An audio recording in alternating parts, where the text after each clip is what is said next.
Hello students. Presently हम fifth unit study कर रहे हैं, that is system of particles and rotational motion.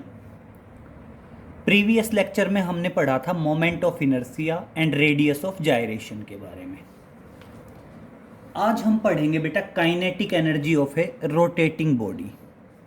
तो देखिए, आज वाला जो टॉपिक है वो है आपका kinetic energy of rotating body. तो देखिए, बात करते हैं। टॉपिक है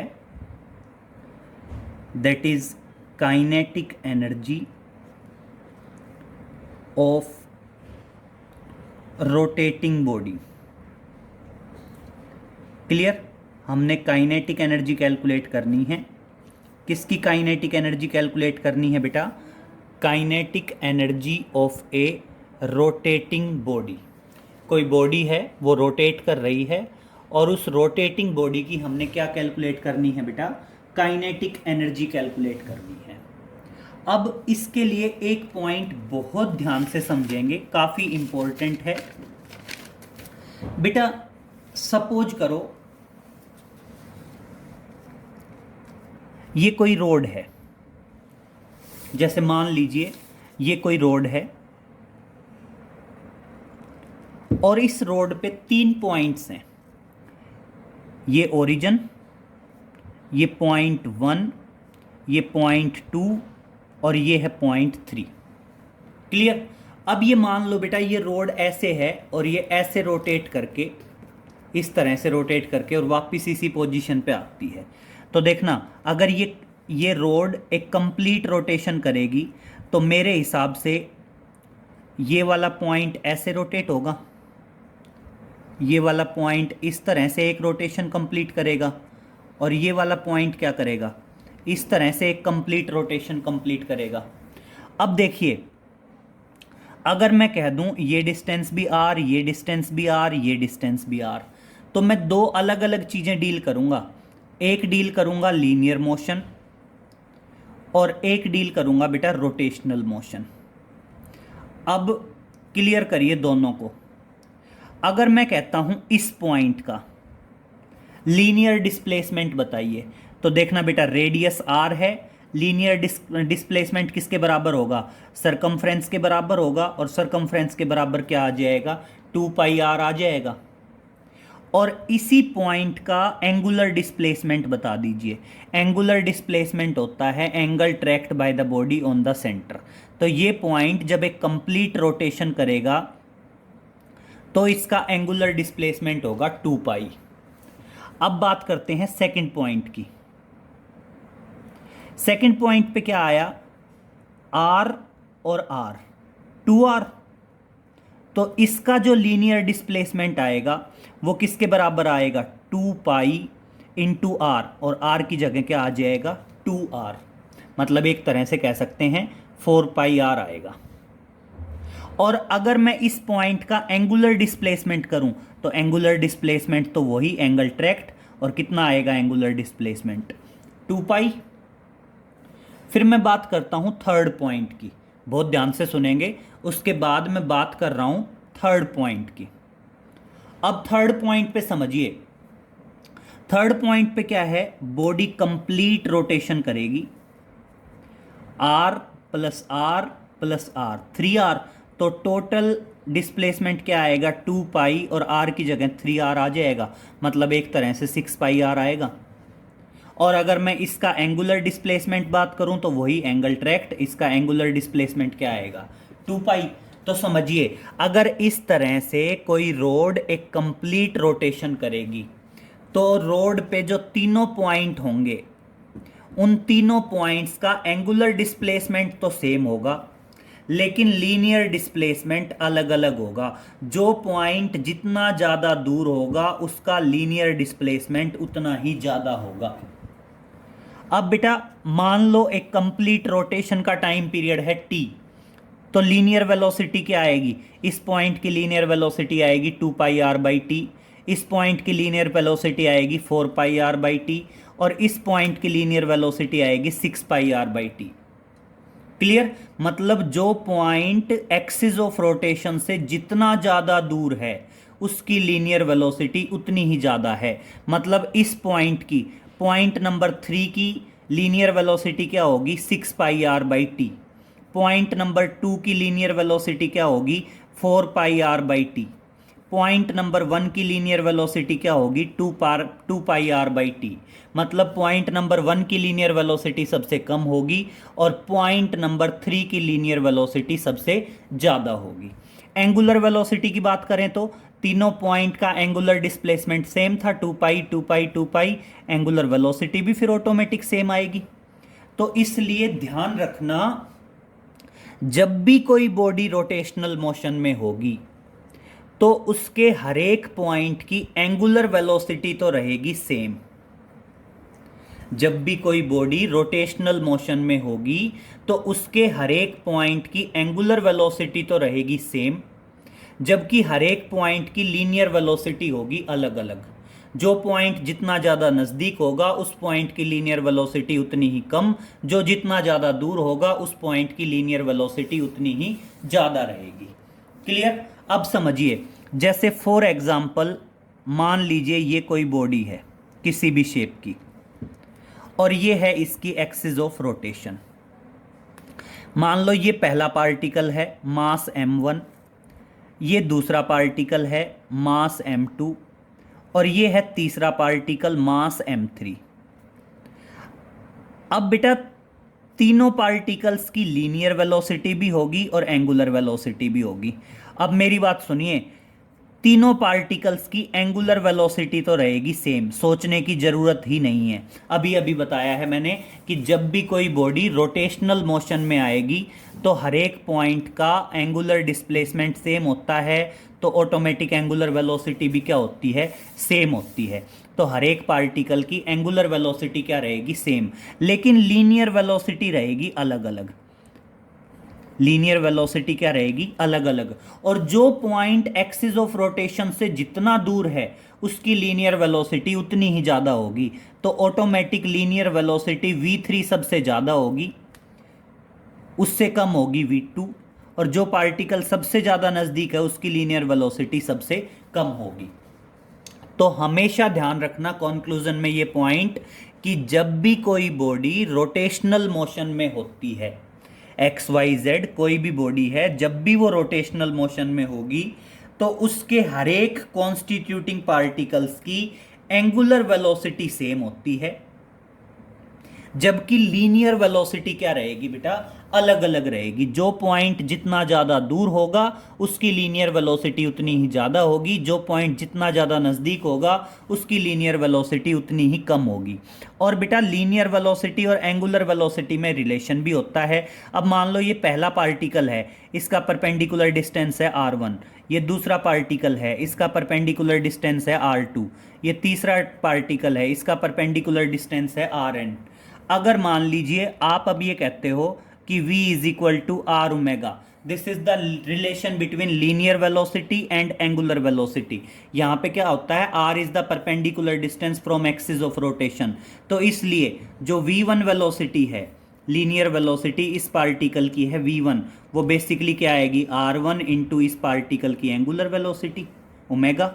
इसी तरह इस पार्टिकल की linear velocity v2, perpendicular distance r2, angular velocity omega, तो v2 क्या आ जाएगा बेटा? r2 इंटू ओमेगा आ जाएगा। क्लियर? तो मेन पॉइंट यही है, जब भी कोई बॉडी रोटेशनल मोशन में हो, हर एक पॉइंट की एंगुलर वेलोसिटी सेम, हर एक पॉइंट की लीनियर वेलोसिटी अलग अलग। जो पार्टिकल नज़दीक उसकी लीनियर वेलोसिटी कम, जो पार्टिकल दूर उसकी लीनियर वेलोसिटी ज़्यादा। क्लियर? तो अब इसी के बेसिस पे कैरिड आउट करते हैं kinetic energy of the rotating body. तो देखिए बेटा, हम रैंडमली किसी भी शेप की बॉडी मान लेते हैं, ठीक है, और ये मान लेते हैं इसकी axis of rotation X Y.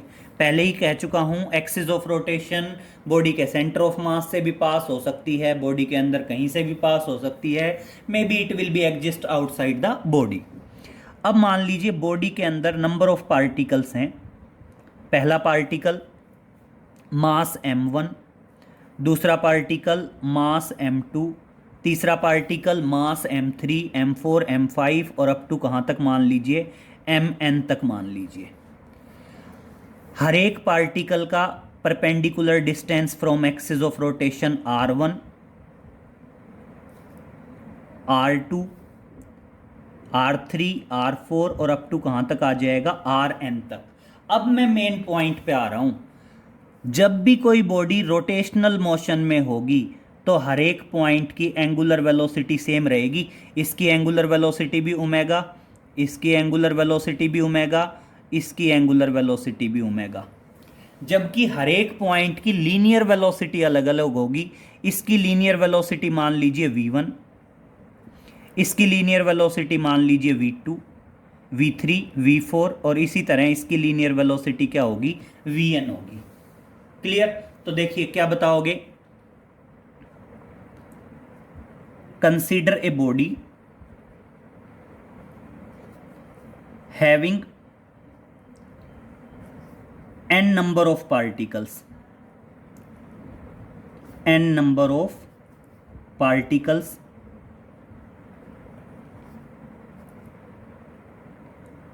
of masses m1 m2 m3 up to mn and linear velocities v1 v2 v3 up to vn respectively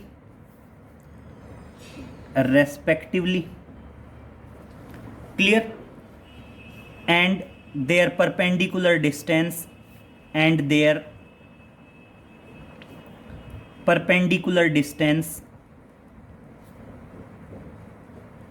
from axis of rotation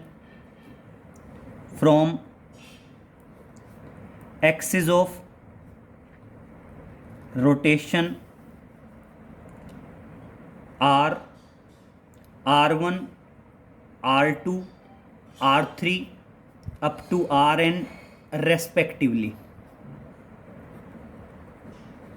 clear भाई? अब तक क्या है, हमने कहा बॉडी के अंदर n नंबर ऑफ पार्टिकल्स हैं, सबका मास m1 m2 m3 mn तक है और सबका perpendicular distance r1 r2 rn है, linear velocity v1 v2 vn है, and angular velocity of each particle is omega, and angular velocity of each particle is omega. और angular velocity हर एक particle की same है, ओमेगा है। Clear? अब देखना क्या आएगा। Now kinetic energy of the body, now kinetic energy of the body. तो देखिए इस तरह से अगर मैं बॉडी की काइनेटिक एनर्जी निकालूं तो बॉडी की काइनेटिक एनर्जी क्या आएगी बेटा? बॉडी की काइनेटिक एनर्जी आ जाएगी, पहले पार्टिकल की काइनेटिक एनर्जी बताइए, हाफ m1 v1 का स्क्वायर, इसी तरह दूसरे पार्टिकल की हाफ m2 v2 का स्क्वायर, इसी तरह तीसरे पार्टिकल की हाफ m3 v3 का स्क्वायर, और अप टू n तक चलेंगे तो क्या आ जाएगा, हाफ mn vn का स्क्वायर। मार्क कर दीजिए इक्वेशन 1। क्लियर? अब आपने ये पढ़ा है कि लीनियर वेलोसिटी और एंगुलर वेलोसिटी में relation v is equal to R omega, अभी अभी बता रहे थे। तो देखना v1 किसके बराबर आएगा? v1 बराबर आएगा r1 ओमेगा, v2 किसके बराबर आएगा? r2 omega. भाई v2 क्या है? r2 into omega. इसी तरह vn क्या आएगा? rn into omega. तो देखिए इसी तरह चलते चलते vn क्या आएगा बेटा? vn आएगा rn इंटू ओमेगा। क्लियर हुआ?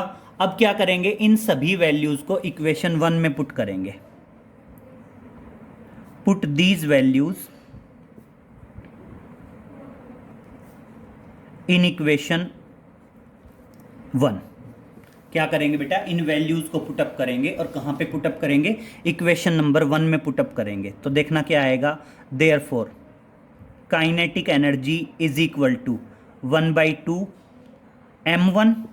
अब देखिए बेटा v1 का स्क्वायर है, v1 क्या है r1 ओमेगा, स्क्वायर करेंगे तो क्या आ जाएगा r1 का square into omega square plus 1/2 m2 v2 का स्क्वायर, और v2 का स्क्वायर क्या आएगा r2 का square into omega square, r2 का square into omega square.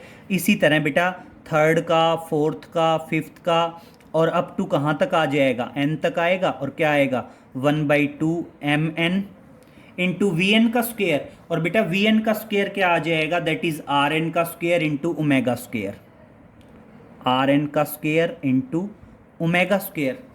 Clear. अब देखिए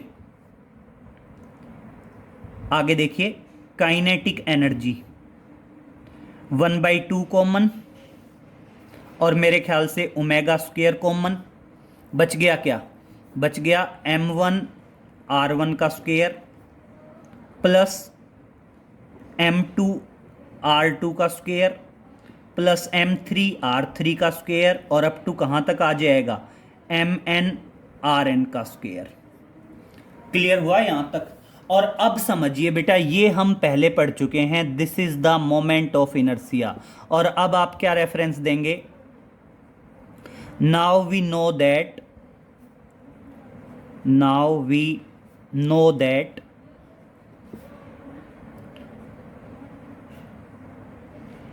moment of inertia of the body I is equal to क्या होता है m1 r1 का स्क्वायर प्लस m2 r2 का स्क्वायर प्लस m3 r3 का स्क्वायर, और अप टू कहाँ तक आ जाता है mn rn का स्क्वायर। ठीक है, तो ये सब कुछ क्या आएगा मोमेंट ऑफ इनर्शिया के बराबर आ जाएगा, और इसलिए आप बता दोगे kinetic energy of the body is equal to 1/2 omega square, और इनटू क्या आ गया मोमेंट ऑफ इनर्शिया आई आ गया। और इस तरह से बेटा काइनेटिक एनर्जी जो है वो काइनेटिक एनर्जी आ गई 1/2 I omega square. This is the kinetic energy of rotating body. ये काइनेटिक एनर्जी है, किसकी काइनेटिक एनर्जी है बेटा, रोटेटिंग बॉडी की काइनेटिक एनर्जी है। क्लियर। अब एक चीज सुनिए, नोट में डालेंगे, आपको पता होना चाहिए कि आपका जो एंगुलर मोमेंटम होता है, आपका जो एंगुलर मोमेंटम है, एंगुलर मोमेंटम L किसके बराबर है बेटा, आई ओमेगा के बराबर होता है। आई क्या है मोमेंट ऑफ इनर्शिया, ओमेगा क्या है एंगुलर वेलोसिटी। अब देखिए इसको मैं ऐसे कर दूं, that is under root I square omega square. अब देखना इसको मैं ऐसे लिख दूं, I into I omega square. बेटा 2 से डिवाइड करूं, 2 से मल्टीप्लाई करूं, और इस तरह से देखिए ये क्या आ गया under root 2 moment of inertia, और 1/2 आई ओमेगा स्क्वेयर किसके बराबर आ जाएगा काइनेटिक एनर्जी के बराबर आ जाएगा। तो ये ध्यान रखना, ये रिजल्ट है कि एंगुलर मोमेंटम किसके बराबर हो सकता है 1/2 मोमेंट ऑफ इनर्शिया, और इनटू क्या हो सकता है काइनेटिक एनर्जी हो सकता है। ये जो E है ये E किसको रिप्रेजेंट कर रहा है बेटा, काइनेटिक एनर्जी को रिप्रेजेंट कर रहा है। Clear, this E is representing the kinetic energy. अब देखिए कुछ रिजल्ट्स डिस्कस कर लेते हैं मोमेंट ऑफ इनर्शिया के, उनके डेरिवेशंस हम पढ़ेंगे नेक्स्ट लेक्चर में। तो अभी फिलहाल टाइम में रिजल्ट बता देता हूं। पहले एक चीज क्लियर करेंगे सभी कि देखिए जब भी कोई बॉडी रोटेशनल मोशन में होती है तो बेटा उसके अंदर number of moment of inertia हो सकते हैं। कैसे समझिए, अब ये पेज है, ठीक है, ये पेपर पीस है। अगर बेटा ये पेपर पीस इस तरह से रोटेट करेगा, अगर ये पेपर पीस इस तरह से रोटेट करेगा तो इसकी एक्सिस ऑफ रोटेशन यहाँ पे होगी। एक्सिस ऑफ रोटेशन कहाँ पे होगी? यहाँ पे। इसका मोमेंट ऑफ इनर्शिया अलग आएगा। अब अगर मैं इस पेपर को यहाँ से ऐसे पकड़ूँ और इसको मैं ऐसे रोटेट करना शुरू करूँ तो बेटा इसका मोमेंट ऑफ इनर्शिया अलग आएगा, क्योंकि इसकी एक्सिस ऑफ रोटेशन यहाँ से होगी। फिर अगर मान लो मैं इसको ऐसे रोटेट करना शुरू करूँ तो बेटा इसका मोमेंट ऑफ इनर्शिया अलग आएगा, क्योंकि इसकी एक्सिस ऑफ रोटेशन यहाँ से पास होगी। तो इस तरह से क्या है बेटा, किसी भी बॉडी के number of moment of inertia हो सकते हैं depending upon the axis of rotation. जैसे जैसे एक्सिस ऑफ रोटेशन चेंज होती जाएगी वैसे वैसे मोमेंट ऑफ इनर्शिया भी क्या होते जाएंगे बेटा, चेंज होते जाएंगे। सबसे पहले बात करते हैं moment of inertia of the rod. बेटा मोमेंट ऑफ इनर्शिया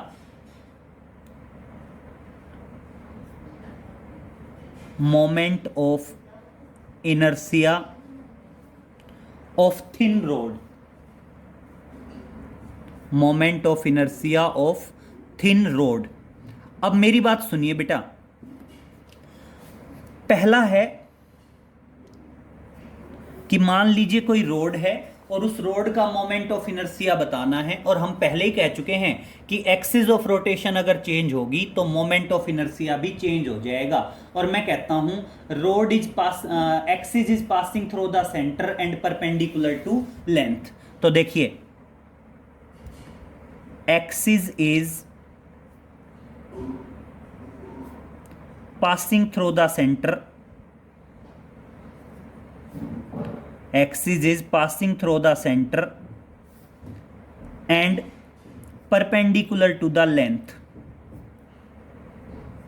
कैसे समझिए, मान लीजिए बेटा ये रोड है, ठीक है, और एक्सिस कैसे पास हो रही है, सेंटर से पास हो रही है एंड परपेंडिकुलर टू लेंथ है। क्या है? सेंटर से पास हो रही है और परपेंडिकुलर टू लेंथ है। तो इस टाइम पे जो मोमेंट ऑफ इनर्शिया होगा वो मोमेंट ऑफ इनर्शिया होगा बेटा 1/12 ml²। बेटा यहाँ पे m क्या है? m है mass of the road and l क्या है? Length of the road. m क्या है? Mass of the road and l क्या है? Length of the road. दूसरा कहता है axis is passing through one and. Axis is passing through one end and perpendicular to the length। मतलब क्या है बेटा, ये रोड है, एक्सिस पास हो रही है और लेंथ के परपेंडिकुलर है, लेकिन एक किनारे से पास हो रही है, perpendicular to length and passing through one end. और वन एंड के अबाउट अगर रोटेट कर रही है तो रोड का मोमेंट ऑफ इनर्शिया होगा बेटा 1/3 ml²। 1/3 ml²। क्लियर? और इसी तरह बेटा रेस्पेक्टिवली हम क्या कर सकते हैं, रेडियस ऑफ जायरेशन निकाल सकते हैं। अब देखना, आपको पता है किसी भी बॉडी का मोमेंट ऑफ इनर्शिया किसके बराबर होता है? mk²। और है कितना ये? 1/12 ml²। बेटा m से m कैंसिल, तो रेडियस ऑफ जायरेशन क्या आएगा? 1/√12 इंटू l, मतलब इसका अंडर रूट हो जाएगा। तो ये तो क्या आएगा? रेडियस ऑफ जायरेशन आएगा इस केस में। अगर इस केस में रेडियस ऑफ जायरेशन निकालना है तो क्या आएगा? m² को किसके बराबर रखो? 1/3 ml² के बराबर रखो, m से m कैंसिल, k किसके बराबर आएगा? √1/3 l²। तो इस तरह क्या है बेटा, हर एक बॉडी का आप रेडियस ऑफ जायरेशन निकाल सकते हैं। कैसे? जो भी मोमेंट ऑफ इनर्शिया है उसको mk² के बराबर रखो और हम रेडियस ऑफ जायरेशन की वैल्यू क्या कर लेंगे? कैलकुलेट कर लेंगे। अब आते हैं सेकंड पे। ये फर्स्ट हो गया रोड वाला। नेक्स्ट आता है बेटा moment of inertia of ring. Moment of inertia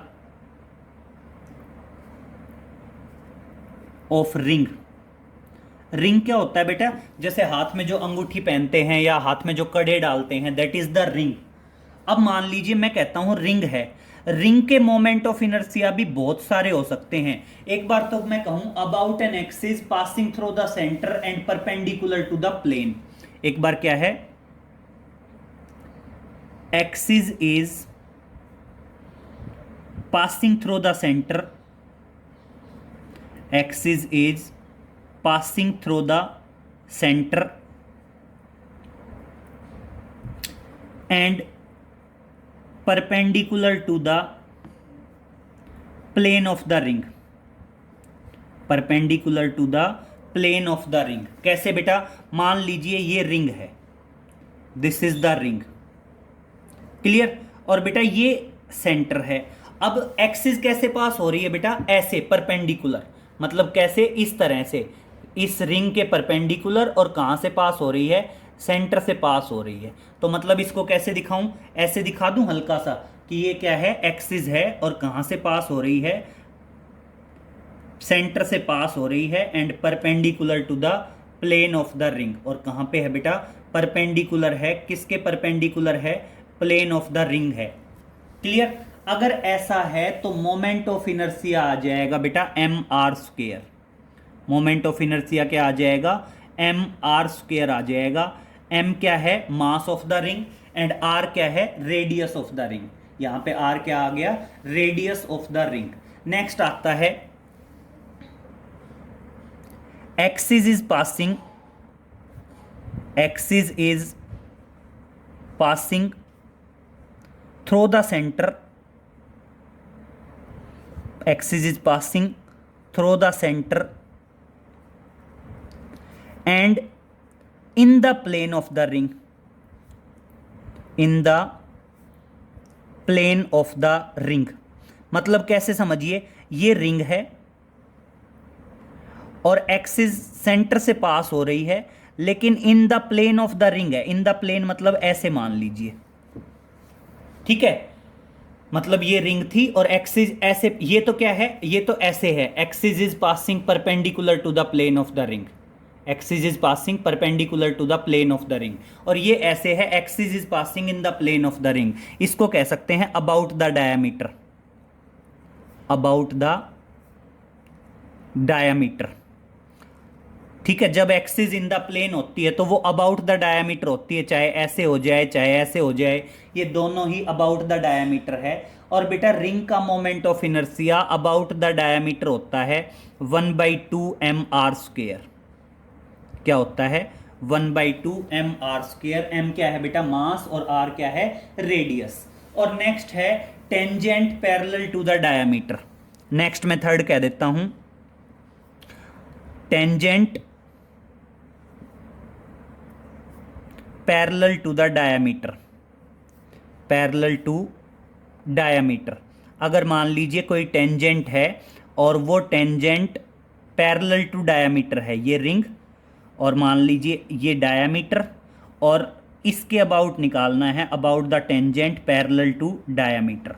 तो अगर टेंजेंट पैरेलल टू डायामीटर हो तो उसके अबाउट मोमेंट ऑफ इनर्शिया होता है 3/2 mr²। ये रिजल्ट अभी आप ध्यान रखेंगे, आगे हम इनके डेरिवेशंस भी कराएंगे, लेकिन बेटा न्यूमेरिकल के लिए, न्यूमेरिकल कैरिड आउट करने के लिए रिजल्ट एटलीस्ट आपको याद होने चाहिए। बेटा रिंग के बाद बात करते हैं डिस्क की। देखिए रिंग और रिंग के बाद आ जाते हैं डिस्क पे, third one, that is moment of inertia of disc. ये रिंग था, अब ये पहला रोड का था, दूसरा रिंग का आया, तीसरा आया moment of inertia of disc, moment of inertia of disc. अब मेरी बात सुनिए बेटा, डिस्क होती है जैसे सीडी या डीवीडी। बेटा आपकी जो सीडी या डीवीडी होती है वो अपने आप में डिस्क होती है, तो मैं कहता हूं उसका मोमेंट ऑफ इनर्शिया चाहिए, किसके अबाउट चाहिए, about an axis is passing through the centre, passing through the centre, passing through the centre and perpendicular to the plane of the disc, perpendicular to the plane of the disc। कहाँ पास हो जाए बेटा, perpendicular to the plane of the disc pass हो जाए। तो देखिए बेटा ये डिस्क, अब देखने में ये डायग्राम ऐसा ही लग रहा है लेकिन अलग अलग रखना बेटा, this is ring and this is disc. और अगर डिस्क है, अगर मान लीजिए डिस्क है, ठीक है, अगर मान लीजिए डिस्क है और एक्सिस कैसे पास हो रही है, ऐसे passing through the centre and perpendicular to the plane, तो इस कंडीशन में देखिए क्या होगा, इस कंडीशन में आपका मोमेंट ऑफ इनर्शिया आएगा 1/2 mr²। m क्या है, mass of the disc, and r क्या है, रेडियस ऑफ द डिस्क। और बेटा हर एक का रेडियस ऑफ जायरेशन निकाल सकते हैं m² के बराबर रख के। नेक्स्ट आएगा moment of inertia of disc कर रहे हैं, moment of inertia of disc का नेक्स्ट करते हैं बेटा।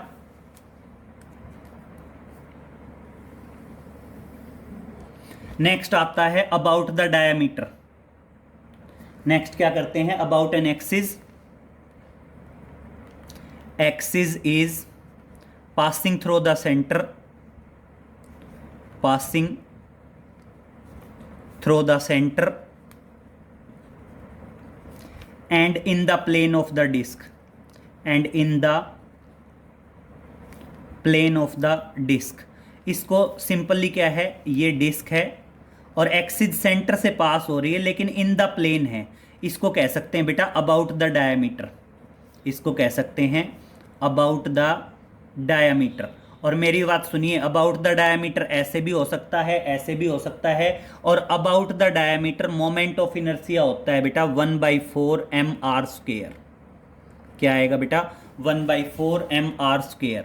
और सेम वही तीसरा about the tangent parallel to diameter, क्या बताएंगे, about the tangent parallel to diameter, parallel to diameter मतलब टेंजेंट है लेकिन पैरेलल टू डायमीटर है, मतलब ये डायमीटर और इस टेंजेंट के अबाउट बताना है जो पैरेलल टू डायमीटर है। तो टेंजेंट पैरेलल टू डायमीटर हो तो मोमेंट ऑफ इनर्शिया आता है बेटा 5/4 mr²। देखो रिंग का हो गया, डिस्क का हो गया, आगे बात करते हैं बेटा स्फीयर की। तो देखो नेक्स्ट है moment of inertia of solid sphere, moment of inertia of solid sphere. बेटा सुनिए, दो टाइप के स्फीयर होते हैं, एक सॉलिड स्फीयर हो सकता है, एक हो सकता है होलो स्फीयर। सॉलिड स्फीयर जैसे आपके एप्पल वगैरह ये सब सॉलिड स्फीयर है। होलो स्फीयर जैसे वॉलीबॉल, फुटबॉल, बलून, ये मान लीजिए होलो स्फीयर हो सकते हैं। अब देखिए बात करते हैं पहला about the diameter, about the diameter. भाई मान लीजिए कोई भी स्फीयर है, देखने में रिंग, डिस्क, स्फीयर, हम 2 डायमेंशनल डायग्राम बना रहे हैं इसलिए एक जैसे लगेंगे बेटा। तो अगर मान लीजिए मैं कहता हूं solid sphere about the diameter मेरे को चाहिए, तो अबाउट द डायमीटर जो मोमेंट ऑफ इनर्शिया आएगा बेटा वो आ जाएगा, that is equal to 2/5 mr², that is 2/5 mr²। ठीक है, और दूसरा मेरे को चाहिए about the tangent parallel, about the tangent, about the tangent. और बेटा स्फीयर में जो टेंजेंट होगा वो ऑटोमेटिक पैरेलल टू डायमीटर ही आएगा। मान लीजिए ये है और आपका ये आ गया अबाउट द टेंजेंट। और बेटा अबाउट द टेंजेंट अगर मोमेंट ऑफ इनर्शिया चाहिए तो अबाउट द टेंजेंट जो मोमेंट ऑफ इनर्शिया आएगा वो आएगा 7/5 mr²। ठीक है, नेक्स्ट बात करते हैं बेटा मोमेंट ऑफ इनर्शिया, ये किसका आ गया, ये मोमेंट ऑफ इनर्शिया हो गया सॉलिड स्फीयर का। नेक्स्ट बात करते हैं moment of inertia of hollow sphere, moment of inertia of hollow sphere. अगर मैं बेटा moment of inertia of hollow sphere की बात करूं तो देखिए moment of inertia of hollow sphere क्या होगा, सेम वही पहला, about the diameter, about the diameter. अगर बेटा अबाउट द डायमीटर चाहिए तो देखो ये भी अबाउट द डायमीटर है, ये भी अबाउट द डायमीटर है, बस होलोस्फीयर है तो ध्यान रखना होलोस्फीयर का क्या आ जाएगा, 2/3 mr²। कितना आ जाएगा, दैट इज 2/3 mr²। और फिर दूसरा अगर मेरे को चाहिए अबाउट द टेंजेंट, अगर दूसरा चाहिए अबाउट द टेंजेंट, तो अबाउट द टेंजेंट के लिए क्या करोगे बेटा, अबाउट द टेंजेंट के लिए आप सिंपल मान लीजिए ये स्फीयर है, अबाउट द डायमीटर हमें पता है और हमें अबाउट द टेंजेंट निकालना है। तो अबाउट द टेंजेंट जो मोमेंट ऑफ इनर्शिया आएगा वो आएगा 5/3 mr²। क्या आ जाएगा बेटा, 5/3 mr²। That is the moment of inertia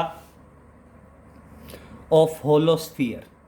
clear, moment of inertia आ जाएगा, और किसका मोमेंट ऑफ इनर्शिया आ जाएगा बेटा, होलोस्फीयर का आ जाएगा।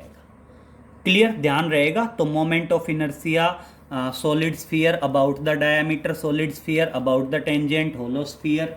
तो इतना आप कैरिड आउट करेंगे। बाकी नेक्स्ट लेक्चर में बेटा हम करेंगे इन मोमेंट ऑफ इनर्शिया की थ्योरम्स के बारे में। क्लियर, ओके बेटा, थैंक यू।